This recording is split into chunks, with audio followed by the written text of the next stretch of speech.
today to today's Client Enrichment Series presentation of Occupancy Planning and Workplace Solutions.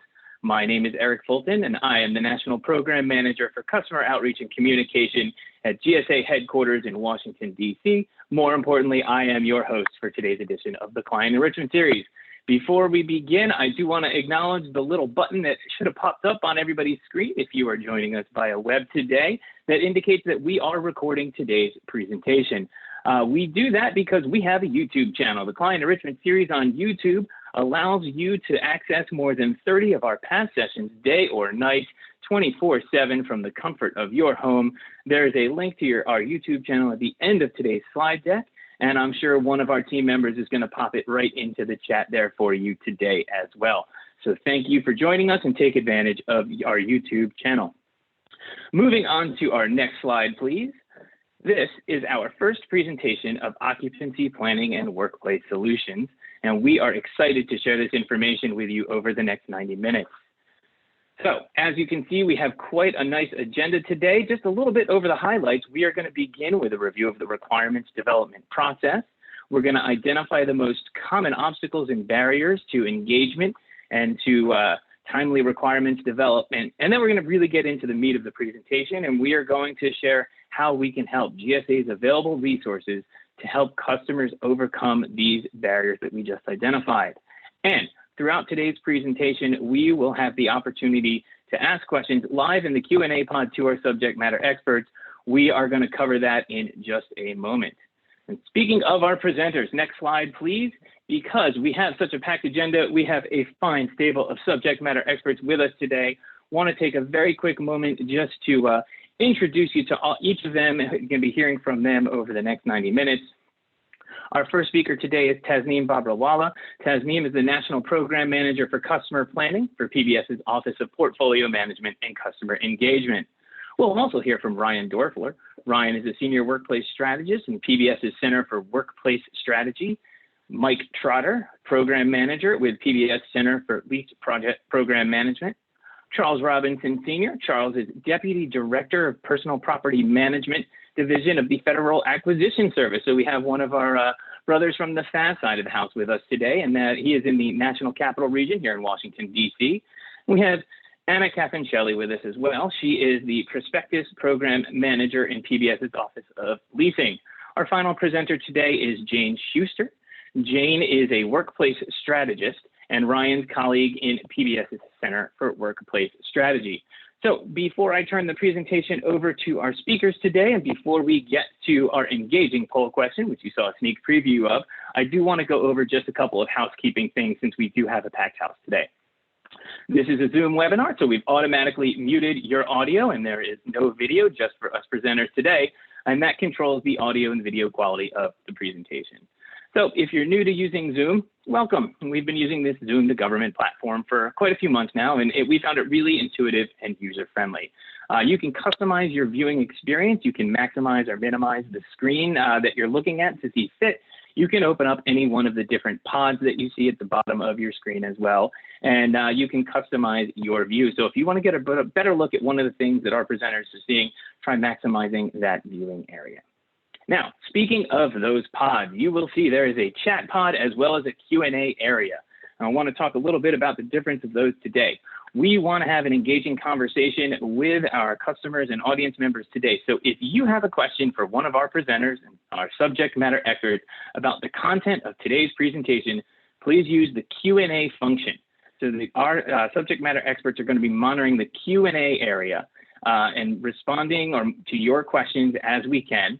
And sometimes we'll have an opportunity to pull them out and ask those questions to our presenters during the course of the presentation. More importantly, we'll take all of the questions that go into that Q&A area, whether they've been answered over the course of the presentation or not, turn that into a formal FAQ document after the fact, and make that available to everyone who is here today or registered. It'll also go up on our website, www.gsa.gov/CES. So to reiterate, subject matter expert questions go in the Q&A pod. We do also have a chat pod, and we are going to reserve that for technical or administrative issues. If you're having audio problems, if you need a URL or a link to something, you can go into the chat pod and ask our client enrichment series team.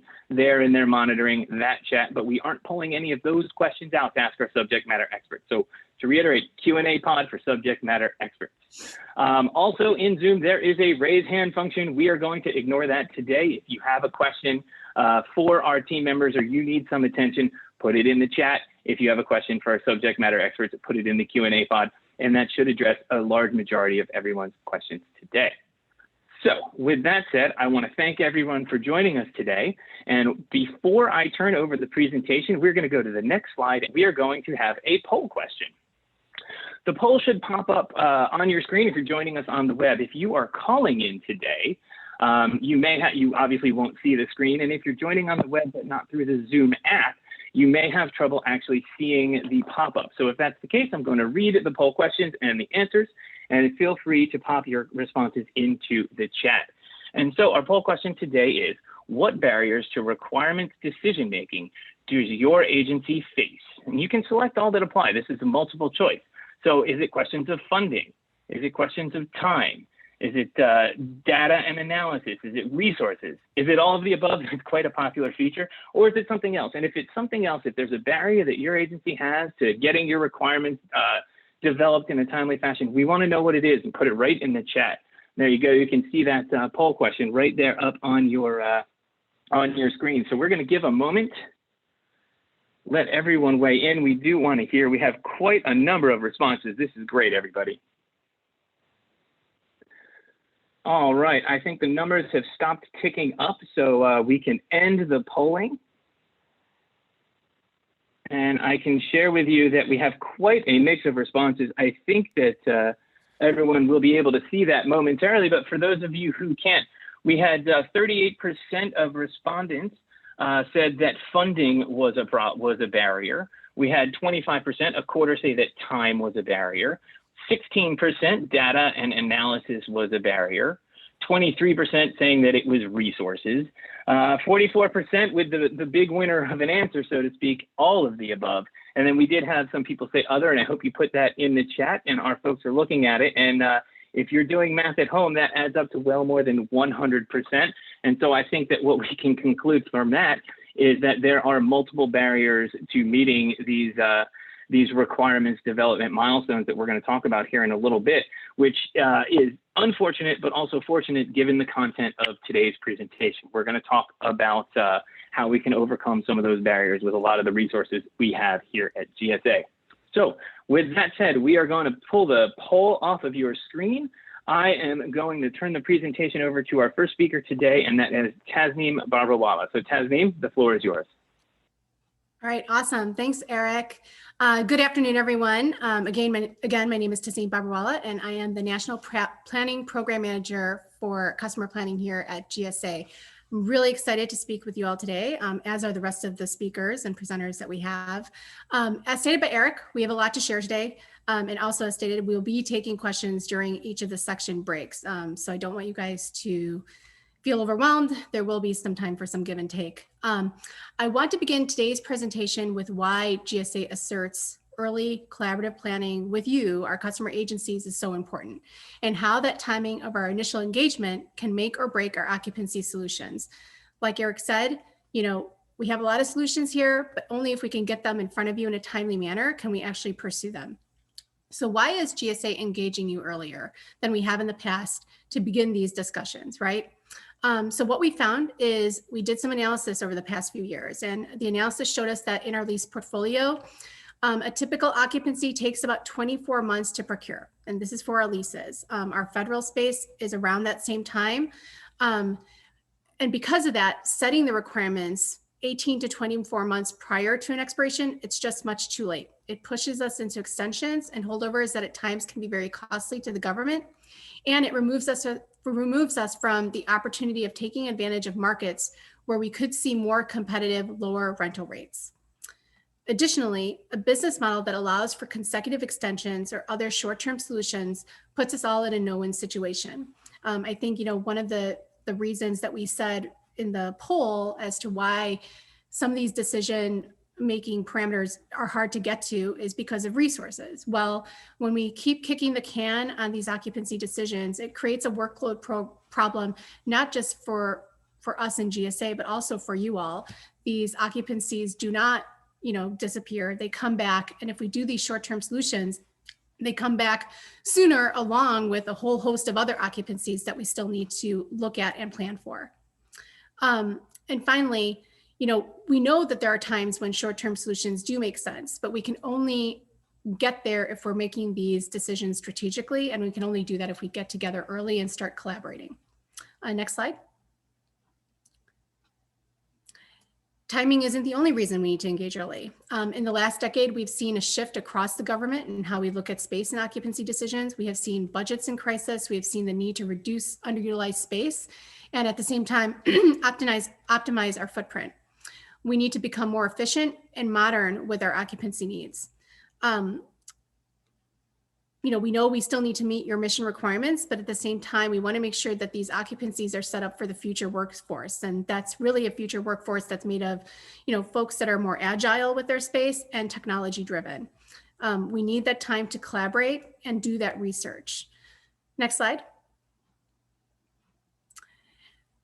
Part of this research included you all. To do this right, we spent time in the last 6 years really listening to you all. And what we found was that there was a lot of ambiguity when it came to GSA and what we needed from you when it came to developing requirements, and then the timing that we needed to actually get some of that information from you in order to make sure you were in your future occupancies at the right time.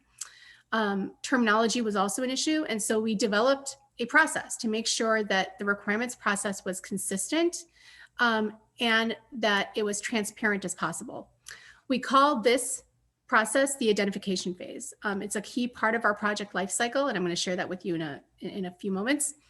It really ensures that we allow the time for engagement with you on both our lease and federal occupancies. It makes sure that we have enough time to share the critical types of information that we need to consider when it comes to that final occupancy strategy and decision.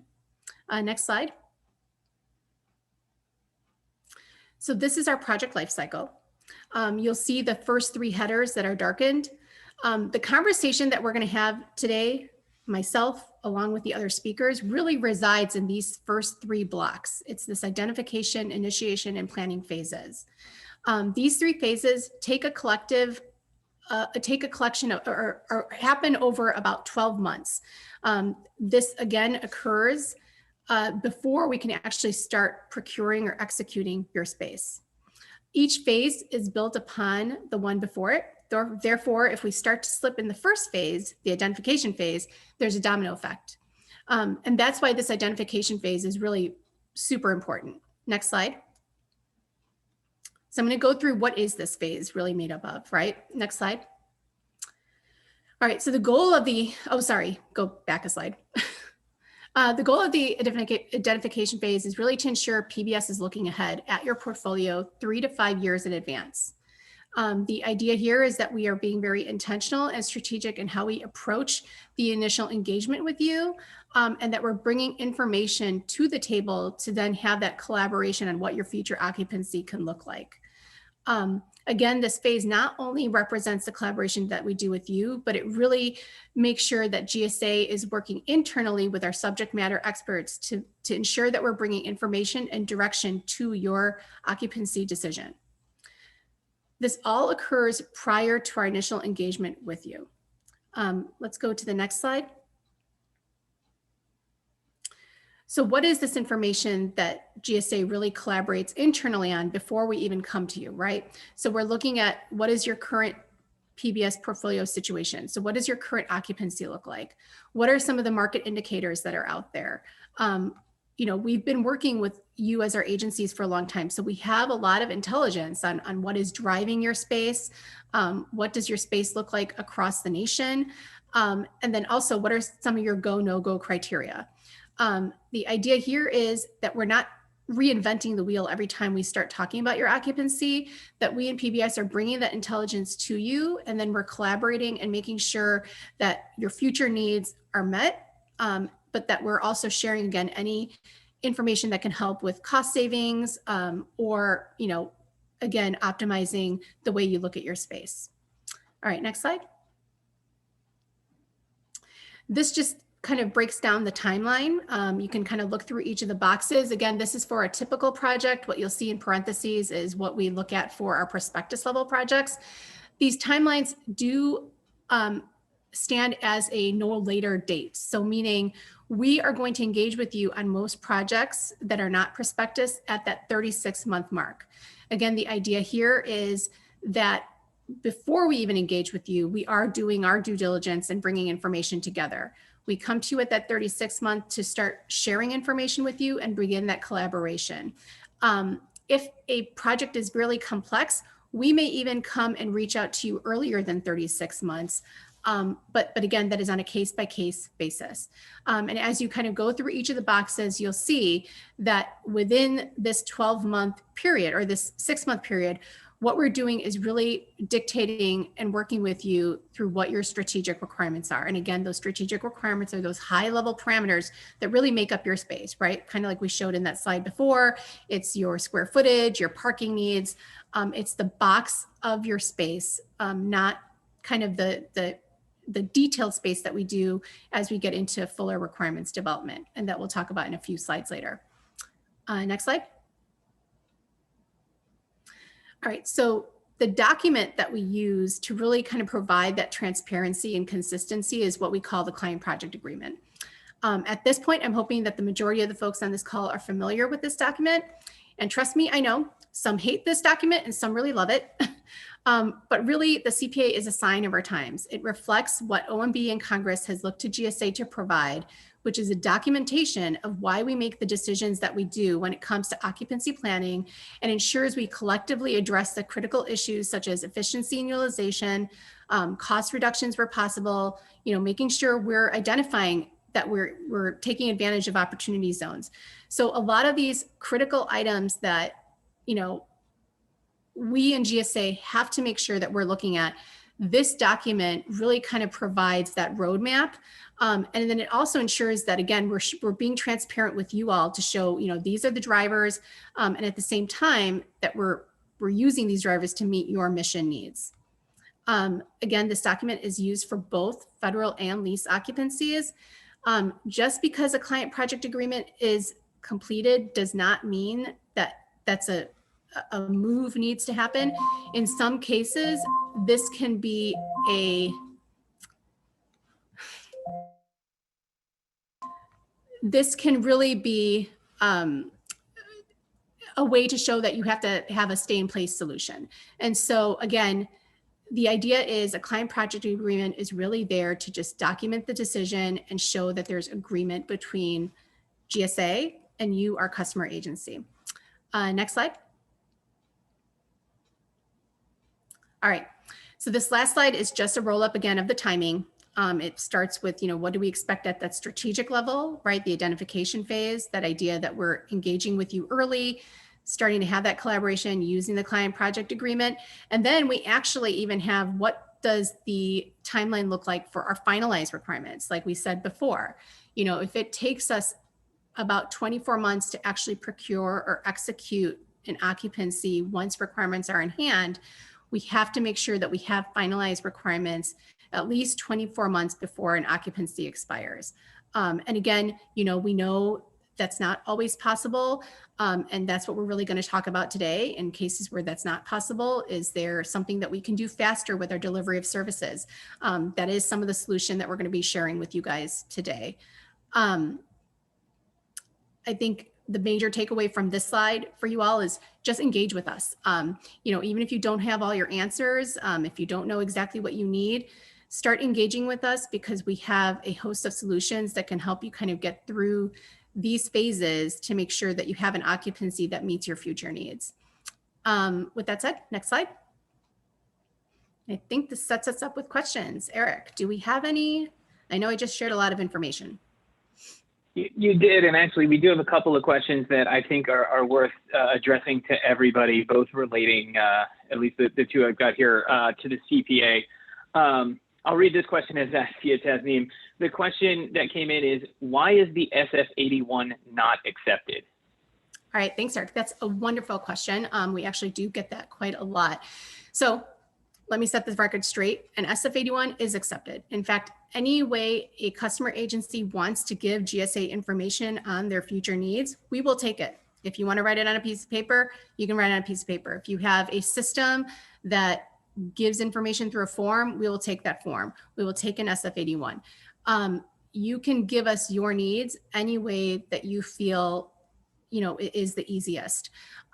Again, what the CPA does is it makes sure that we in GSA are hitting all of those critical parameters and decision points before we decide that an occupancy decision is the strategy that we want, or sorry, an occupancy strategy is the decision that we want to make going forward. And it also, again, enforces that there is an agreement.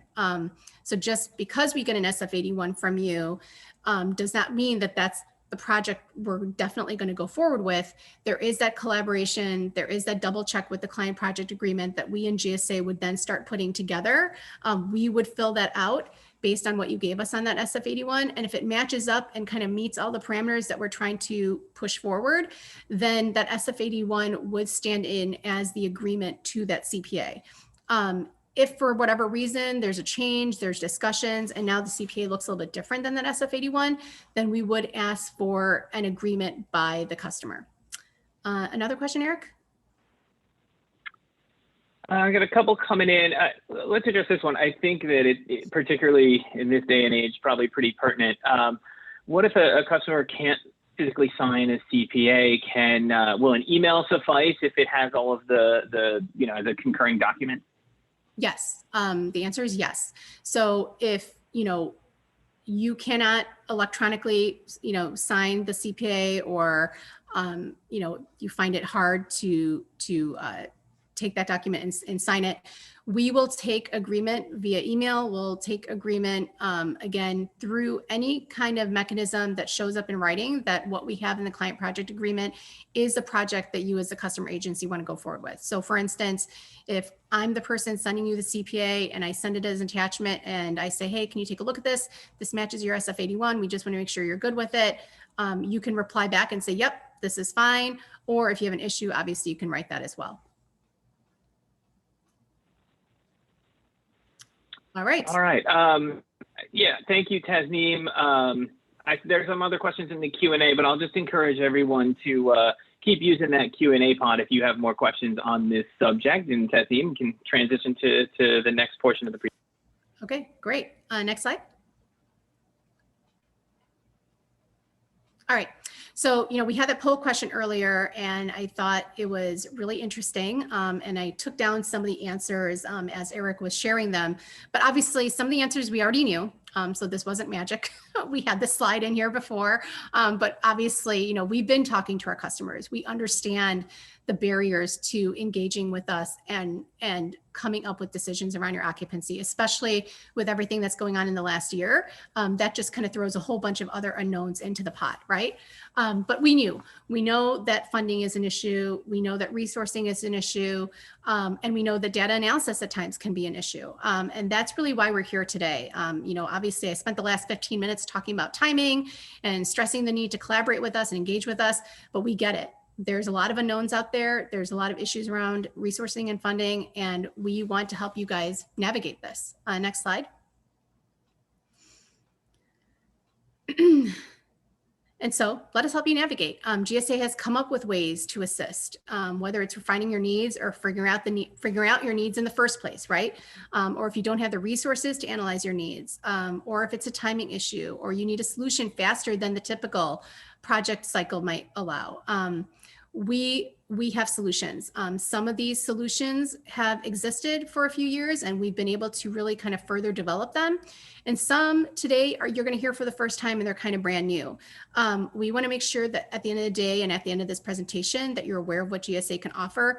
And like I said before, we really want you to engage with us, even if you don't have the answers, because if we can at least start going in the right direction by sharing some of what we have to offer, we think we can at least kind of help you guys get to the occupancies that you need to have in place in order to make sure that your agency is meeting its mission. So with that said, next slide, I'm going to hand this over to Ryan, and he is going to share how we can help you in the requirements development process. Ryan? Great. Thank you, Tasneem. Can you still hear me okay? I can. Great. Thank you very much. Hi, my name is Ryan Dorfler. I'm a workplace strategist with the Center for Workplace Strategy. We're formerly known as the Total Workplace Program Management Office. Next slide, please. And what I'm going to be doing is talking about the various services and products or tools that are available to you to help you identify your workplace requirements. And note that I'm not just saying space requirements, but when we talk about the workplace, it's really the intersection of all these different facets ranging from space to the building attributes to the furniture. Technology is a big part, of course, considering what's been going on the last year or so, as well as how the organization works together, as well as communicates and grows as far as the culture goes. One of the reasons why we're bringing this up in this particular session is it gets to allowing us to help you if you want our help, allowing us to do that as early as possible when you foresee a workplace change. Even if you haven't identified your space requirements yet, going in early, having that discussion. If you want to use our consultants or talk to us, we're always here to help. The earlier we can get in, the earlier we can identify those variables that influence these factors for you. So ultimately we can help provide recommendations on creating that effective workplace for you. Next slide, please. So using the process chart, the project life cycle with those identification, initiation, and planning, different levels of requirements. One tool that's available to you pertains specifically to feasibility scenarios. Next slide. This tool is called the Workplace Investment and Feasibility Modeling Tool. I think I did a session on this a couple months ago. This is an Excel-based tool that allows you to basically input some very basic information about your current space and play with different types of variables relating to desk sharing, workstation sizes, and see what the overall cumulative impact of that would be as far as looking at a future scenario. One of the nice benefits of this is it's all self-contained in Excel. It doesn't have any macros. It doesn't connect to any external databases or anything. And this is a tool that you can use. And you just send me an email at ryan.dorfler@gsa.gov, or you can also send it to workplace@gsa.gov. And with this tool, you'll be able to roughly estimate, rough order of magnitude estimate, the cost of implementing that change, both from the standpoint of tenant improvements, as well as furniture, technology, and some consulting services as well. Next slide, please. So using this tool, you can use this as the starting point for those requirements development discussions. The tool contains 3 types of scenarios that you can investigate. You can do them side by side, up to also 3 different types of scenarios and 3 scopes. The first one pertains if you want to just look at a particular location, you just want to see what the overall implications could be by just changing the workstations. Let's say your workplace is predominantly workstations, and there are a bunch of 8x8 workstations, also known as 64 net square feet workstations, and you want to see what the impacts would be if you went to 48 net square feet workstations with some desk sharing.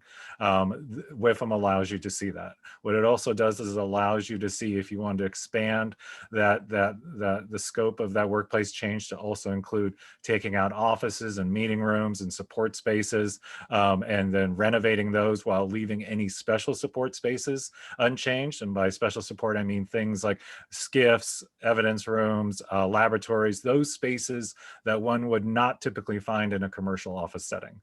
And then the last scenario that's included is what we're calling a total workplace change, basically creating a brand new workplace in another location with a warm lead shell waiting for you. For each of these scenarios, you can also investigate consolidation, potential consolidation savings of up to 3 different locations running independently of each other. Next slide.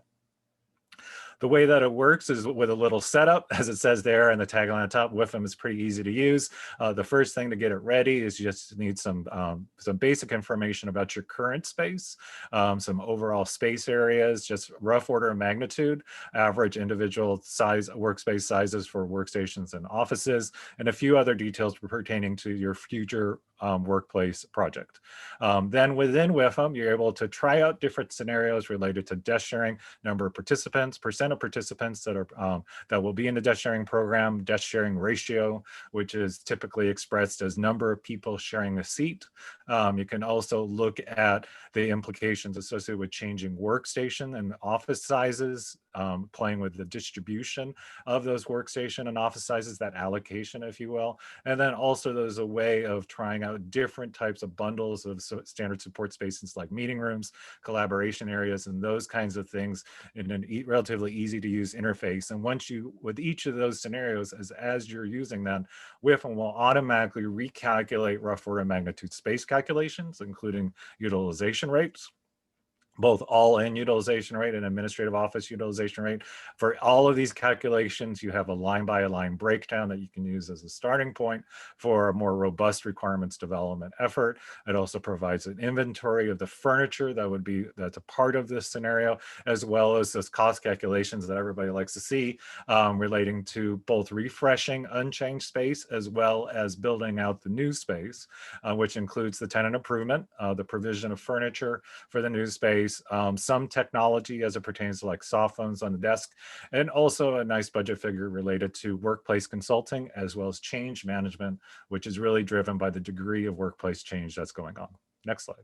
So again, this is a tool that's ready for you. You can use. One of the other nice things is this has been built for customization.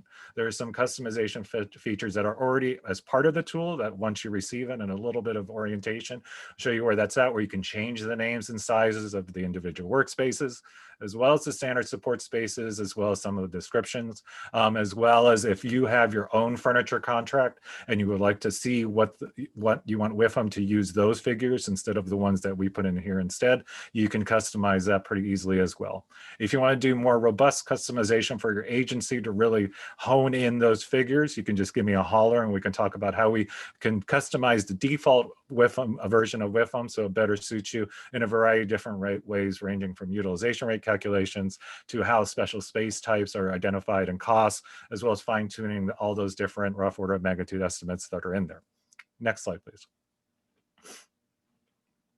So that's the one tool that's available to you as it relates to feasibility scenarios. Another tool, what I'm going to talk about now, is those services that really get to helping your agency identify the workplace strategies that are right for you and how to document that when it comes to your space requirements, or maybe even your technology requirements, or coming up with a change management program. All of that is connected together for creating that robust and effective workplace. Next slide. If you really don't know where you want to do and you need a place to start, what we always like to recommend, especially for those agencies that are really investigating or considering more aggressive distributed organization models, like if your agency hasn't done desk sharing now, but now you're really thinking about it because remote work in this pandemic environment is working out really well, then what we highly recommend is doing what we call workplace engagement. And what that does is it looks at all of these facets of what we would consider an effective workplace. If you were in my session last month on activity-based planning, I talked about a lot of the principles that go behind that. You see there a cover of the publication that covers that, which you can download there on the link. And also for the CES sessions, that's for the YouTubes, you can see the recording of last month's session about activity-based planning as well. But when we talk about workplace engagement, next slide, please. We're talking about engaging the entire organization in the creation of that new workplace, whether that workplace is at the office, whether the workplace includes those members of your organization that may be working from home, or maybe the workplace is something brand new where your workforce is instead doing what we call a hybrid type of work environment, where they come in to maybe do more collaborative type of work, but they're doing their more solo work back at home, and that kind of thing. So when we engage the entire organization, the approach I like to call it is we're doing a top-down, bottom-up approach where we're engaging the leaders to really understand the drivers behind workplace change and what's most critical, while at the same time getting the perspective of the employees and the staff who are using that workplace on how it's effective, how it can be improved, and how they're actually adapting to it right now. Next slide. The way that we do that is we have a variety of different tools, diagnostic research to diagnose how the workplace is performing, how the organization is using that workplace, and how it can be improved in the future. You see there are a bunch of different tools there. Basically, the orange ones on the top row correspond to those where we would engage the leadership. And by leaders, I mean those frontline division team leaders or team leaders that are there occupying that workplace, conducting what we call focus group of visioning session to identify the direction of workplace change, and following up those with one-on-one interviews with each of the leaders to really understand their take on how they implement the mission of their agency at that particular location. At the same time, when we do this research and looking at the second row of research tools, we do what's called a pre-occupancy survey, which is a web-based anonymous survey that goes to all the staff. Oops, can we go back one slide, please? There we go.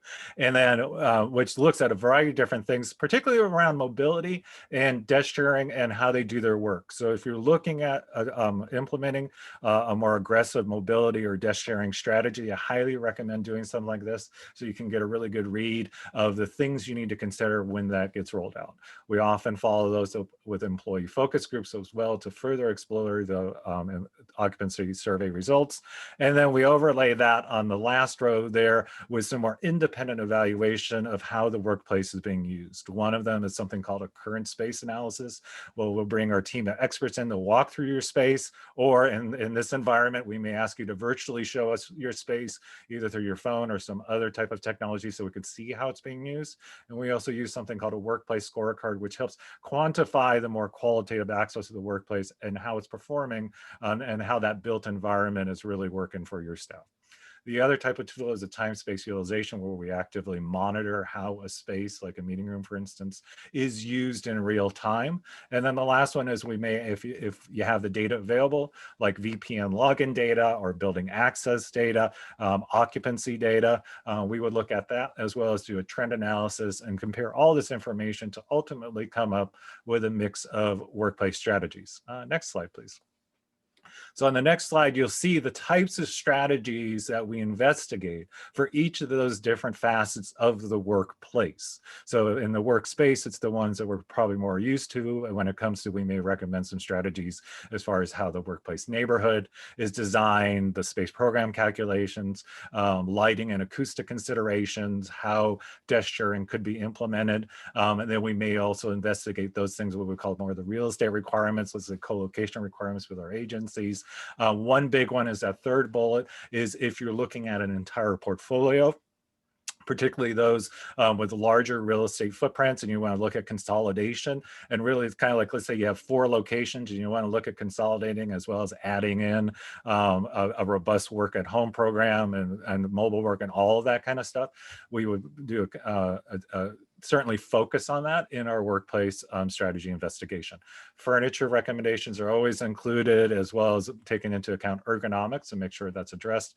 Variety of different technology strategies. And then we also get into the softer side of the workplace as it pertains to looking at how the organization, distributed organization, how the workplace is being used through and documenting that in workplace protocols, how it should be used rather. And then what are the ways that we can improve the organization culture as defined by the agency that's participating in this. Each culture is unique, and what we want to do is learn what the desired culture is. And so all of these strategies are investigated and recommended to whatever degree that you feel is best for your agency, given the parameters of the project at the time. Next slide, please. What we also do is we do these for individual projects, but we also do them what we call a national engagement, where we can work with your agency at the headquarters level and essentially kind of like a kit of parts, if you will, but not just space and not just the furniture you see here. And this is just an example of what that type of deliverable will look like. But what we would also add in considerations when it comes to desk sharing, mobile workforce, making sure that the technology for the mobile workforce you're taking into account all that kind of stuff. So these national strategies creates a robust program that you can use to implement for your entire portfolio as projects come about. Next slide. There we go. And here's another example of what would be included in the national strategies, doing a national engagement for you, where we may come up with concept floor plans with different focus areas. So in this instance, this is a concept floor plan that emphasizes a culture of innovation, and the space is designed with the thought of helping facilitate the achievement of that goal for this organization. Next slide. And then of course, along with that, this particular floor plan, we always like to throw in some three-dimensional drawings and sample images to help show what this new workplace could be.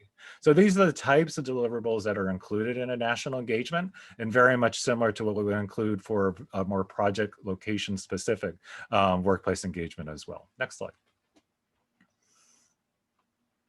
There we go.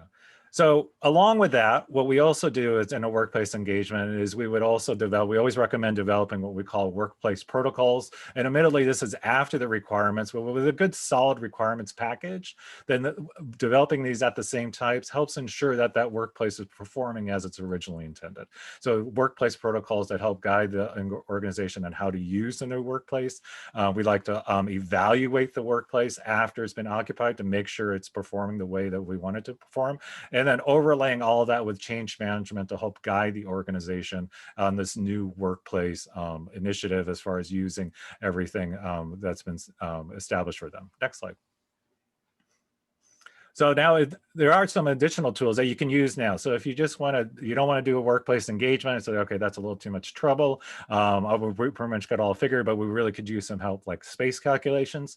There is another tool that's available to you, just like WIFM. This one is Excel-based, no macros, no connections to anything outside. It's very safe to use. And all this is a space programming calculation tool. But what's nice about it is, going on to the next slide, is that it incorporates the work pattern approach that we use in all of our workplace engagements, as well as detailed more in that activity-based planning publication that I mentioned earlier. Using this tool, you would identify for each of the positions, identify headcount, identify desk sharing variables. But what you would also do is, by entering in the typical type of distribution of time where this position would be doing their work, as well as selecting what the primary workstation activities, if they're interactive or they're concentrative. What the tool then does is, using this and some algorithms that are hidden inside the tool, what it produces, what we'll see on the next slide, is essentially a recommendation of mix of support spaces. So what it does is it says, based off of the positions that you've identified and where they spend their time and how they do their work, this tool will recommend the support spaces like meeting tables, focus booths, meeting rooms, those kind of things that would best support that type of organization. And those are identified in that recommended quantity column there. Well, of course, every requirement is unique for each individual project. So what this does is think of it as a starting point for identifying those space requirements for your particular project. And again, this is a tool that's available to you right now. Just shoot me an email at ryan.dorfler@gsa.gov or workplace@gsa.gov as well, and we can have a conversation about how we can get that set up for you. Next slide. All right. It looks like it's time for questions. Eric, do we have any questions? As you can imagine, we have quite a few, but we have pulled a couple out to ask you. And I don't know, you might be doing a good job of salesmanship, because someone asked if their agency does want to do a workplace engagement for a space project, how long does that typically take? It typically takes, if you're looking at a below prospectus project, and to throw out a number, let's say 50,000 square feet, assuming it's below prospectus, then what I like to do is anywhere between 6 to 8 months, if we can get in even earlier, so 6 to 8 months to execute it. Now, a big part of that time, as far as doing that, is preparing the organization for the effort. So it's engaging, for instance, your leadership as far as the setup of the activities, those research activities, engaging with your union representatives, so they're aware of everything that's going on. Scheduling tends to getting everyone on the same schedule as far as finding that block of time that works for everybody. And then the actual development of recommendations, that tends to take about 2 months or so. And then there's also a period of refinement as well. So 6 months at a minimum. Ideally, we like to go in much earlier, because that allows us to really look at those other non-space variables and dig a little deeper on what things really work. We need to take into account for your organization. Great. I think we have time for a couple more. Someone wrote in that their agency is looking at using more desk sharing and working from home. I'll add as a sidebar, I think we all are. How do you take this into account, Ryan? So the way that we take into account is in those diagnostic research tools, for instance, the employee survey, the pre-occupancy survey, also known as the employee survey, but the pre-occupancy survey has a section of questions all geared around mobility, telework. Are there any impediments to telework, such as like technology? Are individuals having problems accessing it? How receptive they might be for desk sharing? Very important consideration as our organizations get back to returning back to our facilities, back to our workplace. Sharing a desk some individuals may not want to do that just as far as because of what's going on as far as the pandemic and stuff. So these are things this information helps inform the organization and the recommendations about what things to consider as when it comes to desk sharing and distributed organization. And so then we also follow that up with the focus groups and having those conversations with the staff as well to really explore that. All right, great. I think we have time here. You mentioned change management a couple of slides ago. Can you talk, how does that relate to developing requirements? Okay, so great question. So change management is, I like to think of it as it's kind of like managing fear and risk at the same time. It's really about preparing the organization for their new workplace, whatever it may be. If the new workplace is pretty much the same as before and you just make minor adjustments, then it's not nearly as crucial. But if your organization is envisioning like you're before 2 years ago, your entire office staff was in the office all the time. And now you're thinking about maybe only half the staff being in the office and the rest being remote work. Change management is about identifying, preparing that organization, but also during the requirements development process, it's really identifying those things that need to be considered in those preparations. So it's really good when we do workplace engagement and the client or agencies want to look at everything around the workplace. What we recommend is also adding change management scoping as well. So when the workplace engagement is done, the client agency already has a change management scope of work, if you will, or a guide to go forward with whatever change management efforts there are. Great. Let me give you one more. We've actually had quite a few people write in while you've been speaking about the WIFM tool, which is pretty cool. And I'll add that Ryan also did a client enrichment series on the WIFM tool, and you can probably find that up on our YouTube channel. But Ryan, the common questions we're getting, is that tool free? Is there a cost to it? Or how can customers how can they get that? You could shoot me an email, and yes, it is free. And you can use it on your own. It's been designed that you can use it on your own without having to go through us or for us to use it for you. It's an Excel workbook, a very robust Excel workbook, but it has been stripped of any type of macros or anything else, so that our client agencies with for instance, a higher security technology setting shouldn't have any problems at all accessing it. The only thing you gotta do is send me an email, and then we can talk about a good time to schedule an orientation of it. It does require a little bit of orientation of how to use it and some of the limitations of it. A big one being is that it is not intended to be a cost estimating tool for a construction cost estimate, and it's not intended to be used as the final space program requirements. It's meant to jumpstart those discussions for you and to investigate different feasibility scenarios. So all of that, if you're even remotely interested in WIFM, just give me a holler and we can definitely schedule a demo and an orientation for you in the near future. All right, thanks for rolling with that one, Ryan. I'll just encourage everyone to continue putting those questions in the Q&A pod, and then our subject matter experts, and when Ryan's portion is over, he can pop in there as well and address additional questions. We're a little more than halfway through our time here, so I want to keep things moving forward. And Ryan, we can go on to the next portion of our presentation. Excellent. Keep it all moving. I like that. All right, now we're talking about the faster delivery of space. So one of the questions on the poll was time being an issue as far as getting into the new workplace, maybe whatever the urgent need is, and you need to get in there quickly and figure out those requirements quickly as well. Next slide, please. So one of those offerings that we have is a version of our requirements development process, something called Prepackaged Space Solutions. And the tagline now that I just made up, when time is of the essence.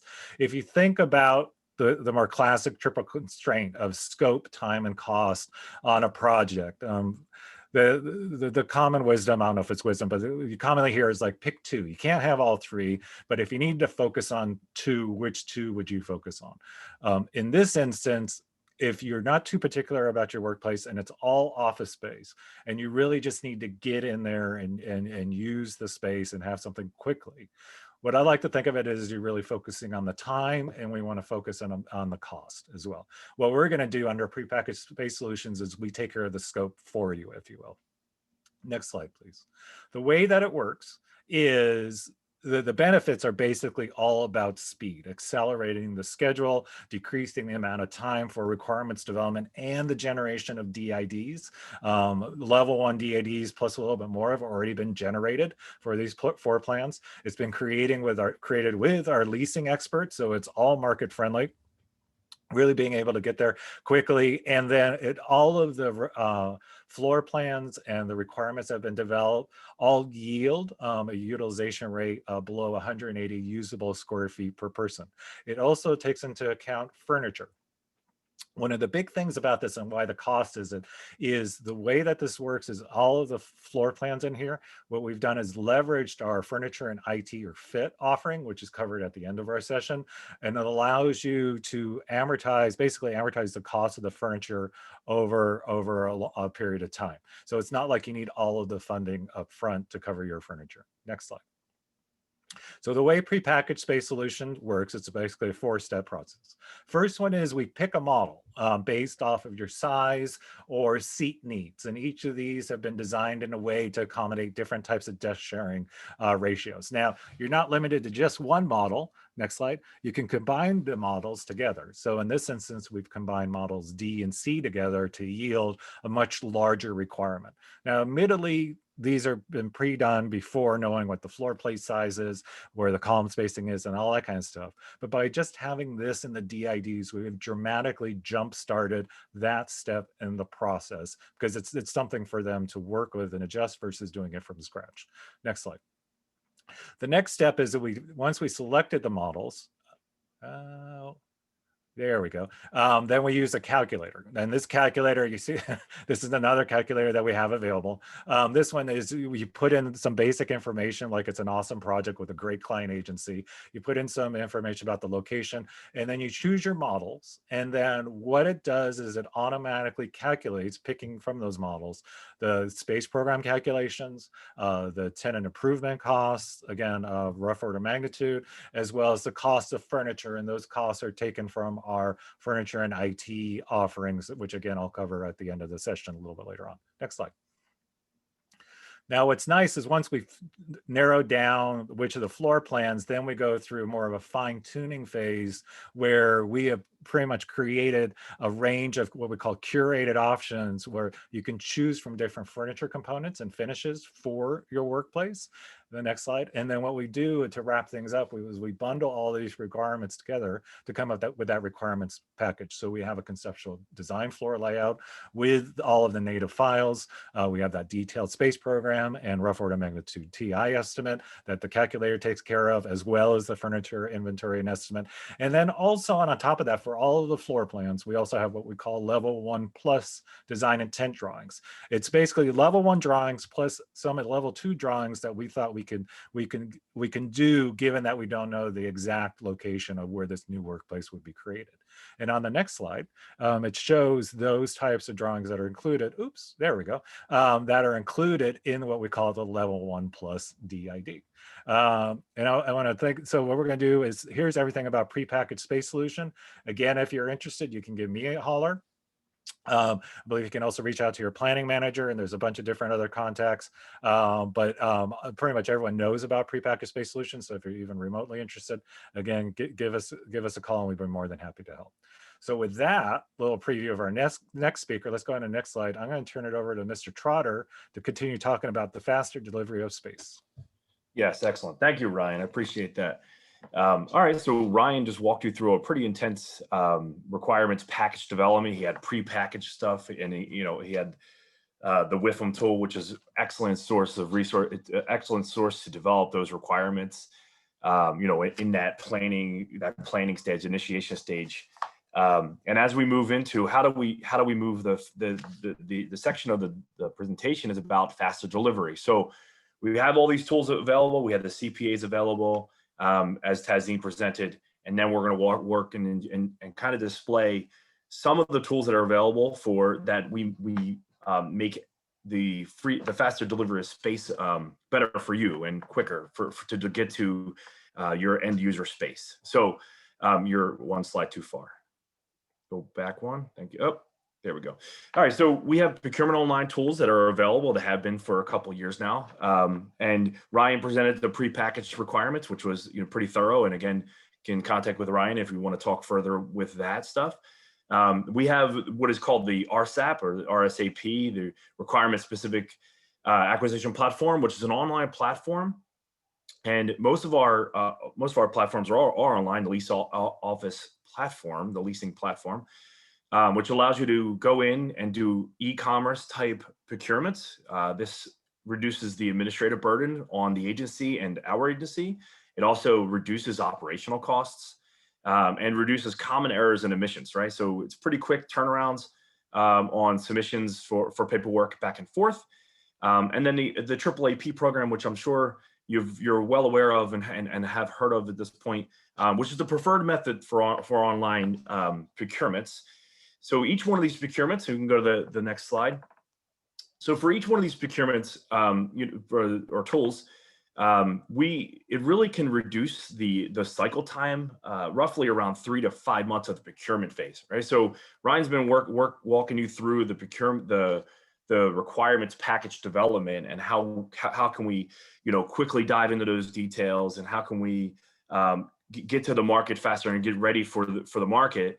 On this side, how do we get the procurement, right? Because that's a legal thing that has to happen on all projects. And how do we get this procurement done faster? And in which ways can we do it besides doing the traditional submit the paperwork, wait for the paperwork, submit the signatures, wait for the signatures, all that snail mail type stuff. So the way to do it is this lease offer platform, which has the RSAP and the AAAP. And the opportunities we have in front of us is in FY21, we're looking at about 1,100 projects, actually north of that. I think we're around 1,170 projected to complete this year or work on this year. And only about 28% of those projects are slated for a AAAP or RSAP type platform for usage. So there's a lot of room to grow. We do have the preferred, that is more of our preferred method for those specific type requirements as you're going to be developing with Ryan and his team. So as you come to the leasing side, and we're going to work with your project managers and your LCOs, your lease contracting officers, we're going to want you guys to use these AAAP. And again, before you even get to this stage, the conversation has been internal conversation in the GSA has been slated where we go ahead and identify or ear tag most of the projects that are going to go either GLS, our broker service, AAAP, or our RSAP. And so when does that conversation for you happen, right? So it happens that, if we remember the slide that Tazeen showed with the initiation piece, it happens there. It happens at the procurement development. It happens at that package development for the requirements. And it also happens right at the execution side. So before we get to market, if the conversation hasn't been had at this point, if that conversation hasn't been had at this point, then you can have that conversation with your project manager and your lease contracting officer about the AAAP, which is the automated online process, and the RSAP, which is a requirement specific acquisition platform. Someone asked me to say the acronyms out loud, so I'm going to say them out.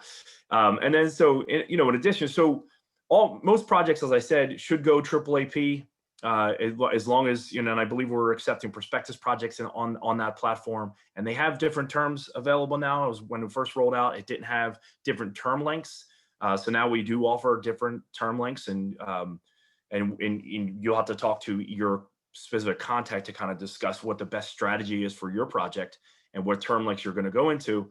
And there's hardly any limitations to this. So you can do TI allowance projects, non-TI allowance projects. And the benefit is that you can go to the next slide. And oh, sorry, stay here. So the benefit is really the platform offers a solicitation online that the commercial industry can submit in their proposals, and it's essentially their best and final.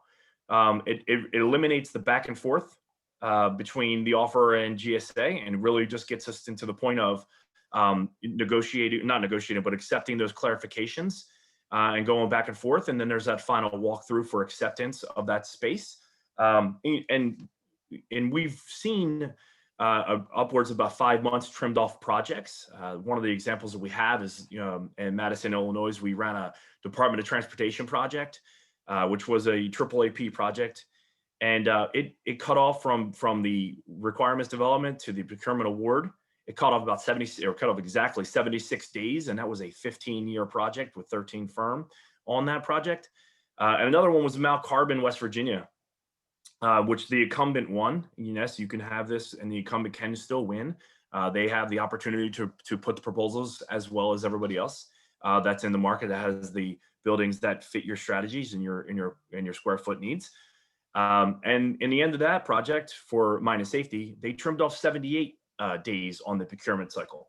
So it's a pretty good chunk. So if we recall back to the 24-month period that Tasneem says that our average procurement time takes for lease projects, if you could chop off 3 to 5 months in your procurement side cycle, you really can get to your space a lot quicker.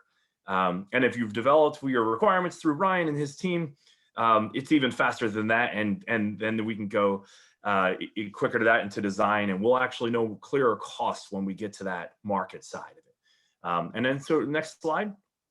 So the other opportunities we have is their digital signature. Now, there are some things that are potentially limited on the digital signature, but we do accept digital signatures, which is great. And it's more about the awareness.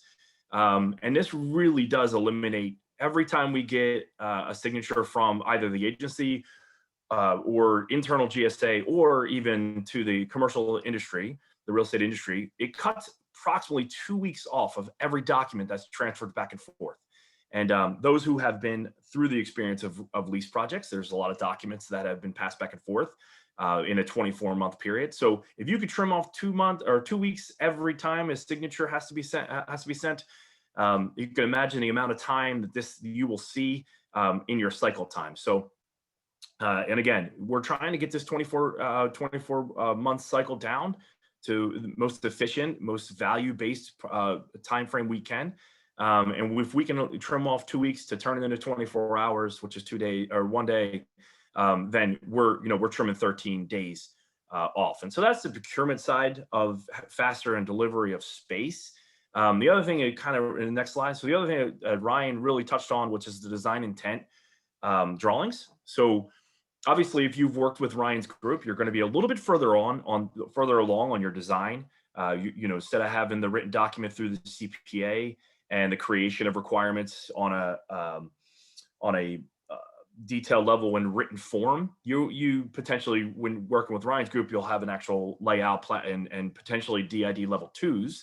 To what you can without a building. But once you get to award, you have the opportunity. You're actually at RLP, you have the opportunity to select DID workshop or iterative. The iterative version is the traditional version that typically projects fall into if the discussion is not had for DID workshops. The iterative version is the version where the lessor takes your requirements, takes 14 days or so, and submits you their first attempt at a design for your space within their building. So then you go through, we have our 2 to 3 week review period within the government agency, the customers unions and things like that go through their first revision review. Typically there's 2 to 3 DID revisions periods here.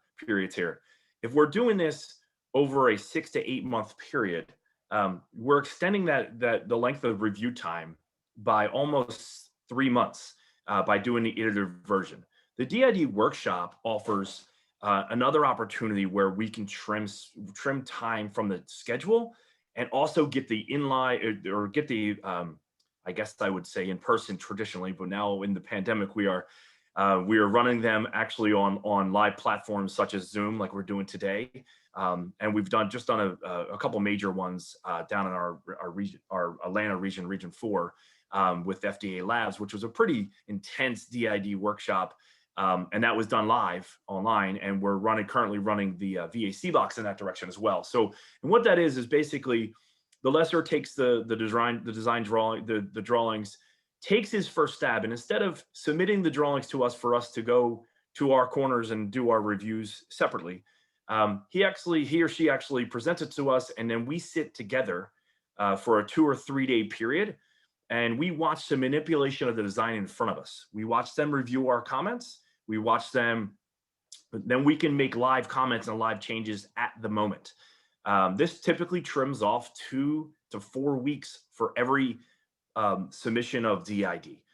This allows the architect that's assigned to the record to move faster on his DIDs. It also allows them to bring in construction management firms so they can start identifying costs early or cost complications, or it starts identifying building complications per our requirement request, right? So think about locations of core building items such as elevators or restrooms where we have to typically design around.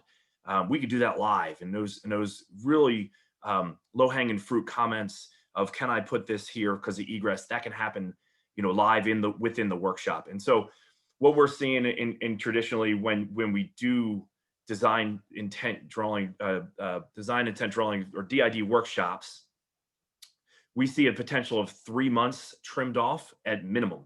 And this is a huge movement towards quicker, faster delivery.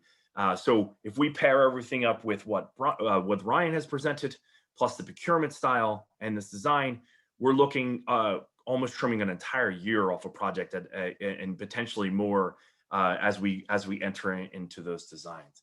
So again, I was just taking a quick step into the world of procurement to show you and present some of the tools that are available. There are deeper and more intense training and information available for RSAP and AAAP online on the GSA websites, and you can certainly reach out to your local region to find out more information, or even about your current project and see what the opportunities are for you all to use these tools and platforms.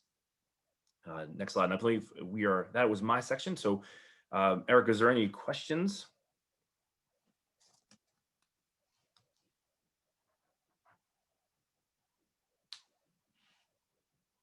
Potentially on mute.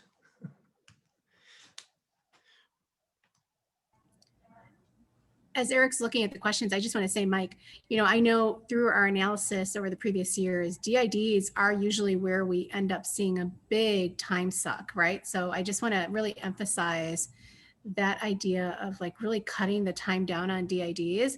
That happens, after requirements, but it still impacts our timeline in a major way that really derails our projects going forward. So I think that's awesome. Yeah, agreed. And what we've seen is projects that have 120 days less of construction time, the design period is actually almost a year. So when you're building something that's 4 months, it only takes about 4 months. It shouldn't take a year to develop and design it. But that's what we've been seeing. Perfect. All right. Let's keep moving. It looks like Eric might be. All right. So if there's any questions, we'll get back to the folks that have questions then. All right. So I believe I'll pass the torch back to Ryan, and he will run us into the next potential issue on all projects, which is the funding barriers. Thanks, Mike. So yes, let's go on to the next slide. So I'm going to briefly talk about that FIT program mentioned earlier. There are some conditions on using it, and those conditions do apply whether you want to use FIT on your own or even in the prepackaged space solution approach. How FIT works stays exactly the same. What FIT, of course, stands for Furniture and IT Services. Essentially, it's a way of leasing your furniture, or for our friends in NCR, technology instead of paying for everything upfront. Furniture is leased over a 5-year term, and for our NCR agencies, IT is over a 3-year term. There are some financial hurdles that needs to be, threshold, if you will, that needs to be above. There's a minute for the furniture. The minimum procurement is $350,000. And for IT, the minimum procurement level is $1 million, which makes much more sense when it's an NCR and you're looking at a dramatic change in that workplace, if you will. In the lease program and the FIT program, sorry, your agency incurs no obligation to keep the products, okay? But however, the ownership can transfer to your agency at the end of the agreement. Now, this has been around for a few years. To date, the latest numbers that I could find is we've used FIT on about 129 and growing projects, spent approximately $153 million on this, and this has helped facilitate the overall reduction of space by roughly 3 million usable square feet. And the reason why we're doing this is, and this gets into the, go ahead to the next slide, gets into the conditions on how it's used. We don't offer it for every agency or every type of furniture. What it is we want to use this as a way for facilitating the creation of a more robust, more modern type of workplace. So one of the, as well as help facilitate the achievement of space reduction goals, which is into that first bullet there, is when FIT is being used, and your agency uses it, one of the first questions we ask is, does your agency have a utilization rate policy? If not, then we have utilization rate calculations that we use, benchmark thresholds that we follow. There's also other mandatory requirements as it relates to making sure all the enclosed spaces are on the interior, allowing natural light along those same lines, making sure that the furniture panels are less than 54 inches in height, as well as there's maximum sizes pertaining to open workstations and enclosed offices. One of the other requirements is that under the FIT program, because this is your agency's furniture, or an NCR, your agency's technology, your agency, if you decide to participate in it, also needs to have a level 1 contracting officer's representative, basically to perform the project management and any custodial duties relating to this personal property. Next slide. There are other requirements as well. And then the next slide, there it is. We have a bunch of other ones. Basically, what we have indicated as indicators for those things that relate to a more effective workplace.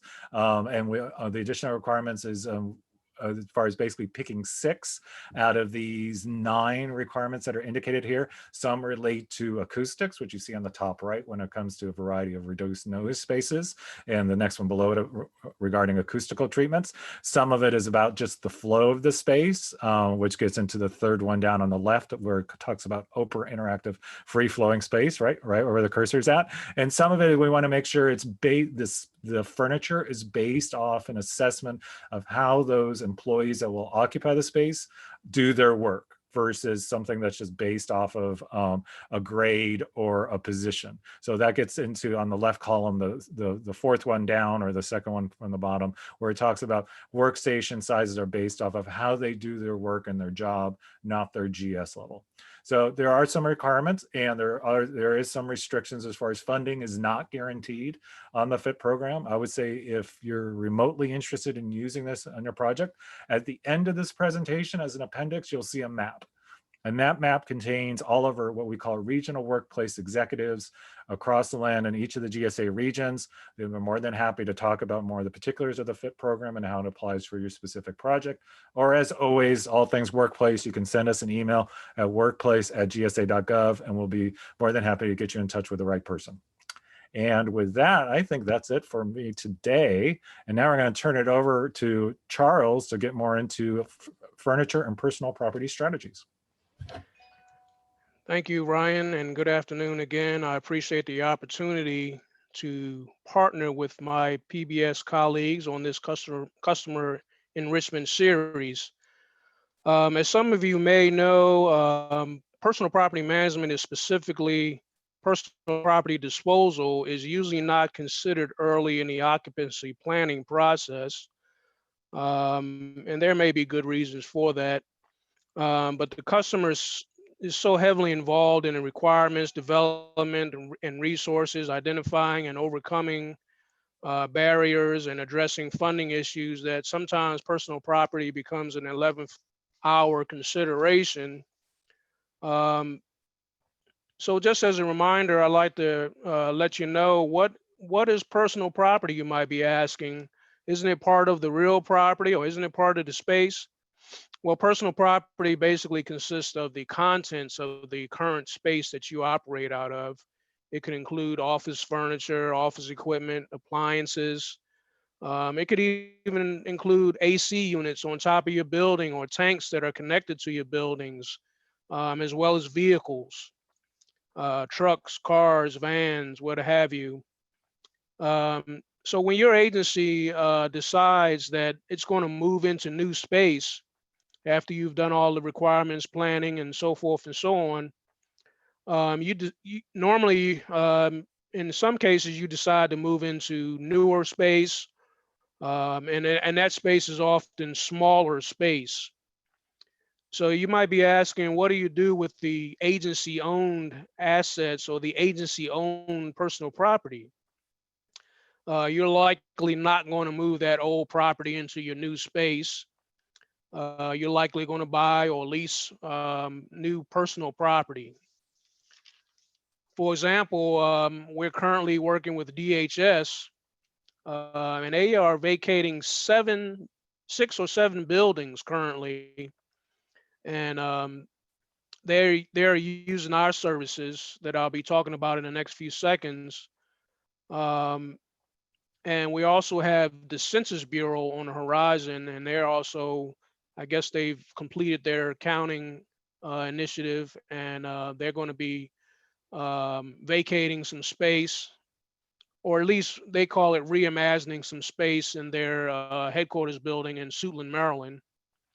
So just in keeping with the theme of encouraging customers to engage us early, um, I would recommend that you engage us through our PBS partners early in the process, and certainly not as early as 36 months, but for large projects, we actually recommend that you engage us at least 12 months, if not more, is preferred. So again, early engagement is really important.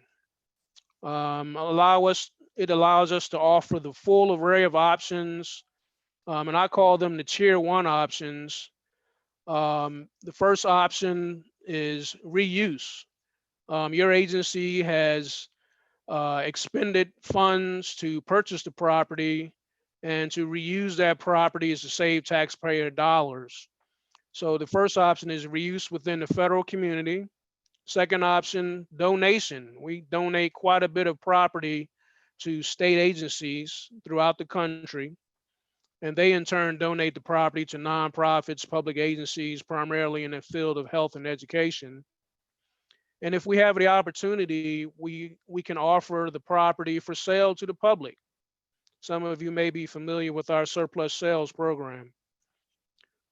Some agencies have what we call PMOs, personal property management offices, and some of you may be familiar with your NUO, National Utilization Officer, and I can let you know how to get in touch with those people if in fact you have some property that you like to dispose of.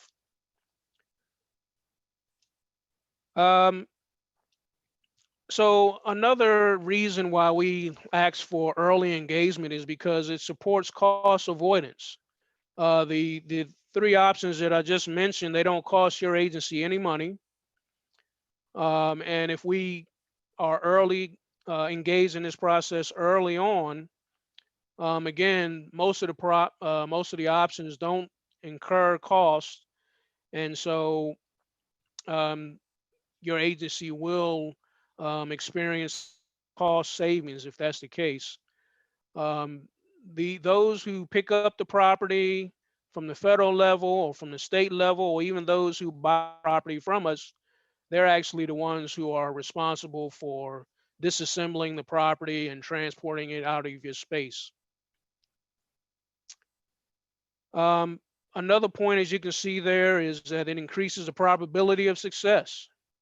Certainly, if you wait to the last minute to engage us, we won't be able to offer the vast array of options, and your success rate goes down. The same could be said as it relates to the timing or the scheduling of your project. So again, we encourage you to engage us as early as possible in the process.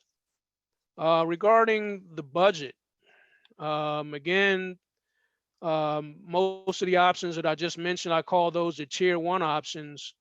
There are no cost to you as a federal agency.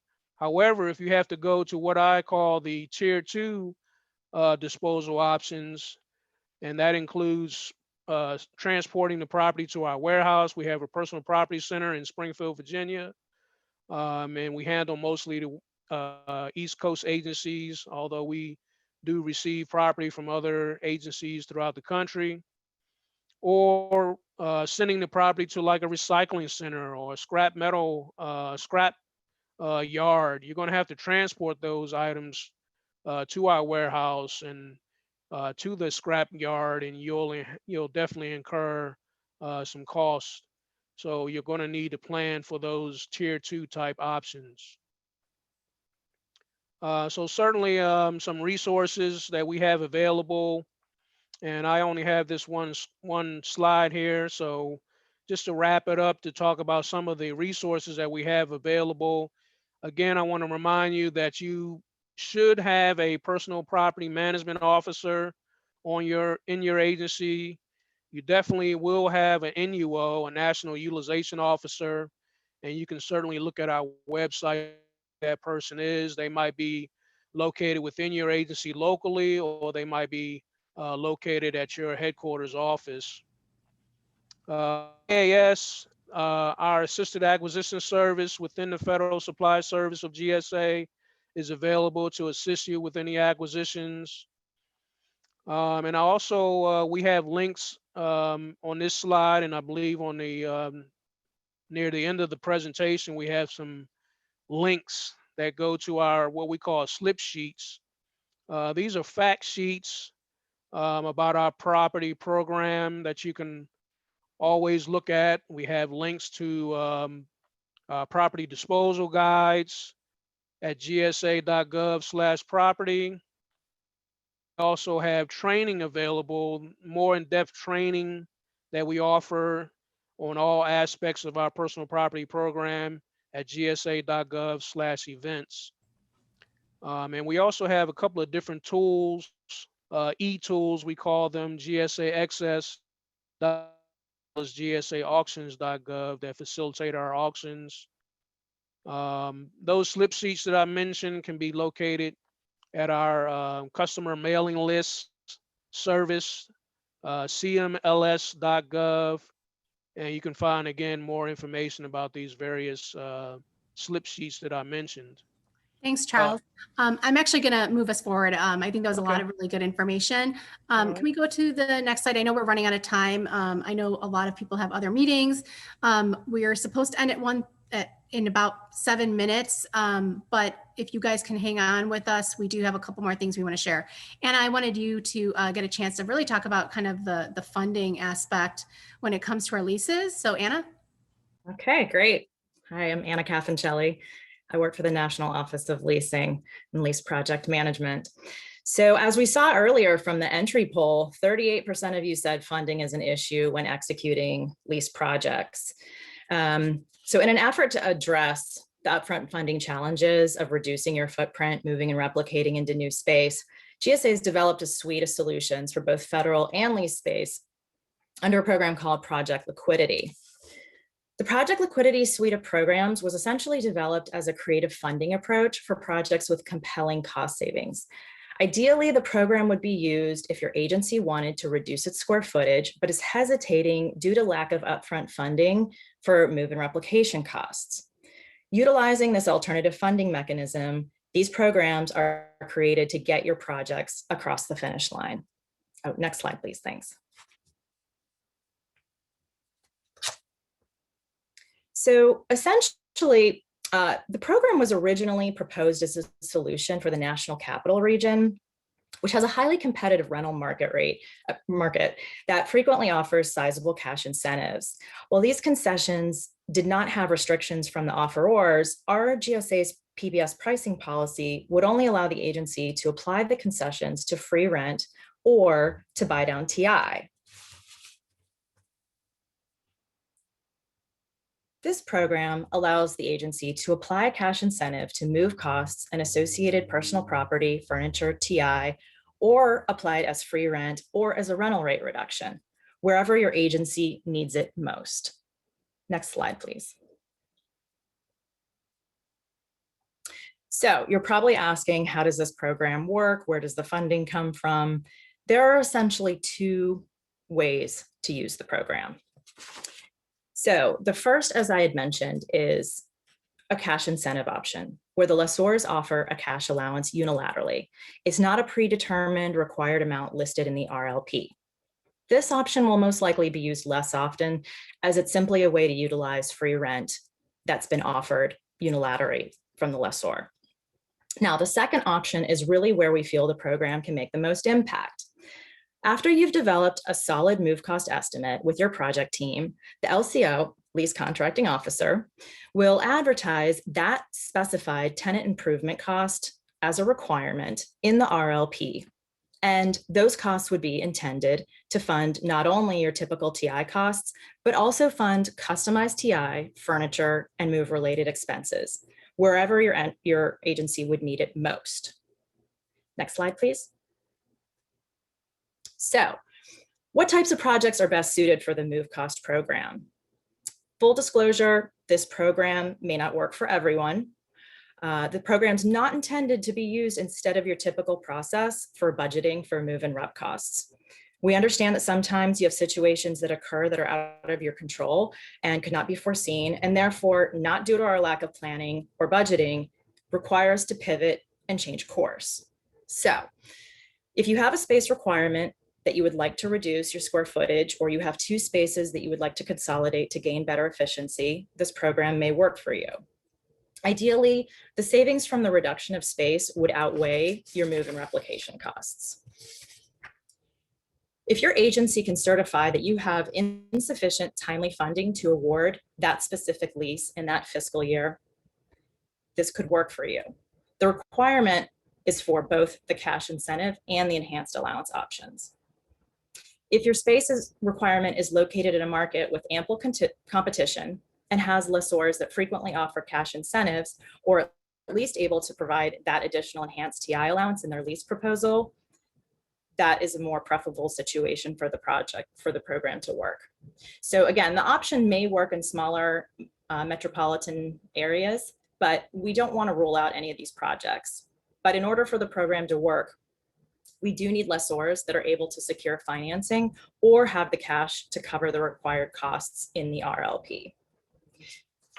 So I know we've covered the importance of upfront planning in depth today, but really a solid cost estimate is needed in order to use the program so that the lease contracting officer knows what to advertise for in the RLP. I also need to mention that there is a cap on how much TI we can put into the rental rate. The resulting rental rate cannot exceed the high end of the market or prospectus thresholds.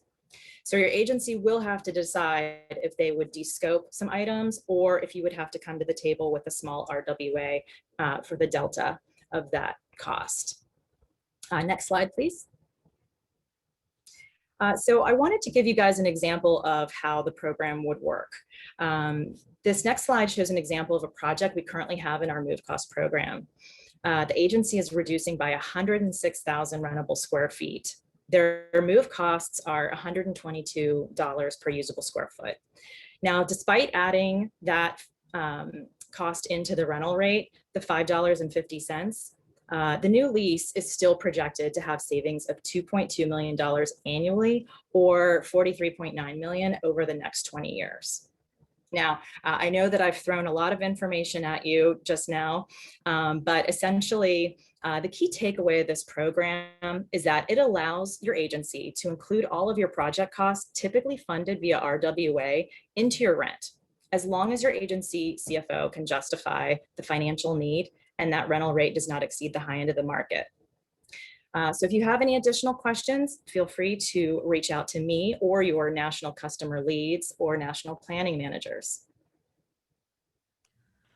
Awesome, thanks, Anna. All right, thank you, Anna. Can you hear me? Yep, we can. Okay, good to be back real quick.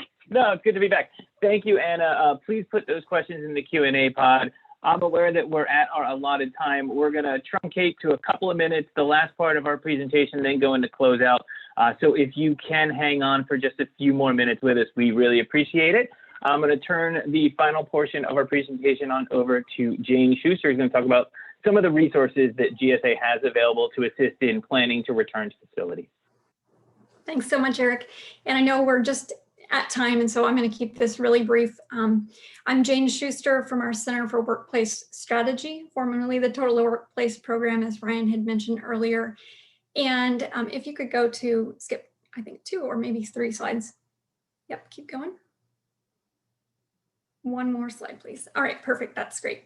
So I wanted to just really quickly talk about a workplace strategy book that GSA put together last year. And this strategy book is found on GSA's Returning to Facilities website. And the strategy book summarizes information that you'll find across government and industry in terms of best practices for returning to the workplace. So through today's conversation, we've had a lot of discussion about how GSA can help you with long-term planning. But I wanted to talk today about how we can help you with that immediate return post-COVID and how you can get your workspace ready to go. So this strategy book is really just a series of guidance and considerations. The most important thing I want you to take away from this about the strategy book is it is not requirements from GSA, it is not directives from GSA, but simply best practices and guidance. So we've got it divided into 5 chapters that kind of start to build upon each other. So linked in this document is a link to our GSA Returning to Facilities website. And I would always encourage you to go back to that website to download the most current version of our strategy book, as we do keep that updated over time as policies change or guidance changes. Next slide. And then finally today, I wanted to also let you know, as you start thinking about what your future workplace might be look like in that post-pandemic world, you might not know necessarily exactly where to start. So GSA has identified what we think are going to be the top 10 services that agencies would need for their returning to plan to that workplace service. So these services that I've listed here on this slide are purchased via reimbursable work authorizations. For the most part, they're on an a la carte basis. And the intent there is that agencies are getting only the services that you really need and not paying for services that you don't. So ultimately, again, what I want to leave you with on this slide is 2 ideas. One is that you can reach out to us at workplace@gsa.gov for more information on either the strategy book or this return to workplace planning services contract. So we would be happy to talk with you more about the pricing structure on that, how to get involved with creating one of these service contracts. And the other takeaway that I also want to let you know is if you don't see the service listed within these 10, or if your agency is starting to think what your future long-term workplace planning needs are, we also have a national contract that can assist you with that as well. So this specific contract service where we're talking about immediate post-pandemic workplace services is limited to these 10 services, but our national contract as well can be assisting you for any sort of workplace need, design, workplace planning, or other. And with that, I'm gonna just open it up to Eric to let you kind of wrap us up today. All right, thank you very much. We appreciate that. And thank you everyone for hanging with us. And again, to reiterate what Jane just said, if you go to www.gsa.gov and click on the Return to Facilities, you will get more detailed information about this. And then obviously you can go through that workplace email address and then the workplace regional folks that are represented in the appendix section. Can we move on to the next slide, please? And we'll just close out. We do have a couple of polls coming up. So I do want to thank all of our presenters. There they are one more time. Thank everyone who joined us today. Andrea, Rebecca, Preston behind the scenes. We appreciate it. Thank you very much. We do have 2 quick final poll questions. If we could switch to the next slide. Here they come up on the screen. This one is, how likely are you to contact GSA about the services and solutions featured in today's presentation? You are allowed to select multiple choices.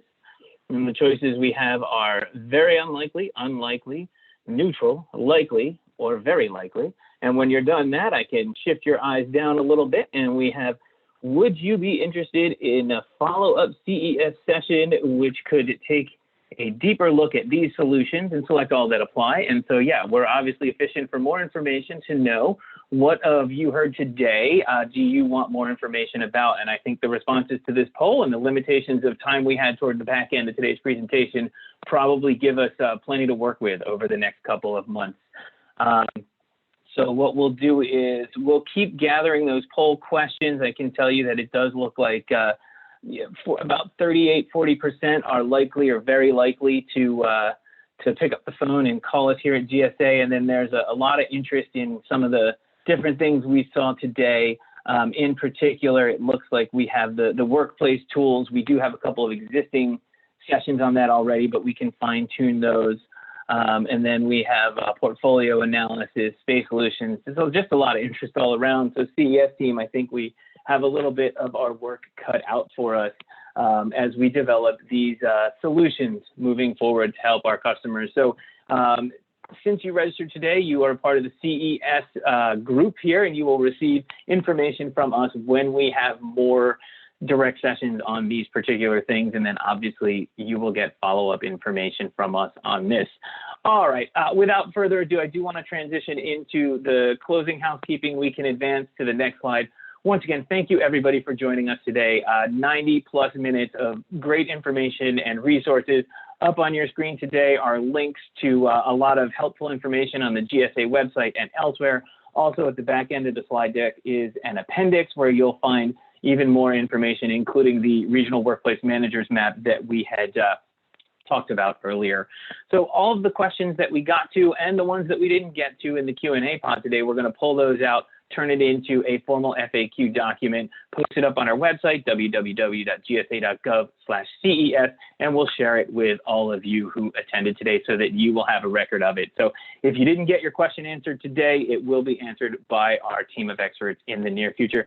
Can we move on to the next slide? I think the final slide in our deck today talks a little bit about what we have going on in the Client Enrichment Series world. Before I go, March 9th, we have RWA National Policy Manual Highlights. This is an encore presentation, so if you missed our first presentation on all things RWA and reimbursable, we do want to see you on the 9th. And then we have a recurring favorite, Introduction to Occupancy Agreements, on March 18th. I encourage you to go online, www.gsa.gov/CES, where you can learn more and register for each of those programs. I also see on the slide, we'll bring to your attention links to our COVID resources, as well as the aforementioned YouTube channel, where you can access more than 30 of these Client Enrichment Series presentations.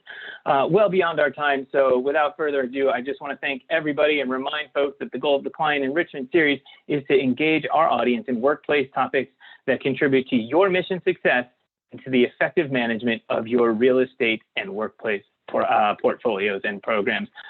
From me here at GSA headquarters, on behalf of the CES and SMEs here today, thank you very much for joining us, and have a wonderful rest of your day.